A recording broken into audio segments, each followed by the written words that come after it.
సాగిపోయే జీవితంలో అవాంఛనీయ సంఘటన జరిగితే, అన్నం పెట్టాల్సిన చెయ్యే హఠాత్తుగా ఆగిపోతే కుటుంబాలు రోడ్డున పడతాయి.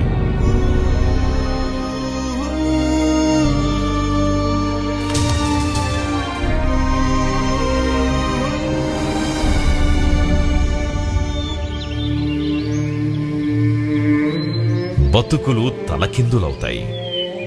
అలాంటి పరిస్థితుల్లో వారిని ఆదుకునేందుకు కేంద్ర రాష్ట్ర ప్రభుత్వాలు సామాజిక భద్రత బీమా కార్యక్రమాన్ని ప్రవేశపెట్టాయి.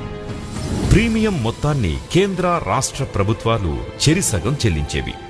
కానీ ఈ కార్యక్రమం గడువు మార్చి నెలతో ముగియడంతో ఈ పథకం ఆగిపోయింది. అయితే పేదలు ప్రమాదాల బారిన పడినప్పుడు వారి కుటుంబాలు రోడ్డున పడకూడదు అనే సమున్నత లక్ష్యంతో కేంద్రం చెల్లించాల్సిన ప్రీమియంని కూడా తన భుజాన వేసుకుని కేంద్ర రాష్ట్ర ప్రభుత్వాల ప్రీమియం మొత్తం 510 కోట్ల రూపాయలను చెల్లించేందుకు నిర్ణయించారు ముఖ్యమంత్రి జగన్మోహన్ రెడ్డి. ఈ నిర్ణయంతో రాష్ట్రంలోని 1,41,00,000 కుటుంబాలకు లబ్ధి చేకూరనుంది.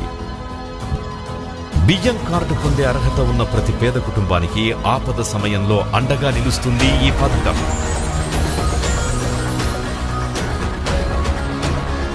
ఈ పథకం కింద 18 నుంచి 50 ఏళ్లలోపు వయసున్న ఇంటి పెద్ద ప్రమాదవశాత్తు మరణించిన, శాశ్వత వైకల్యం సంభవించిన వారి కుటుంబానికి 5 లక్షల రూపాయల ఇన్సూరెన్స్ క్లెయిమ్ అందుతుంది.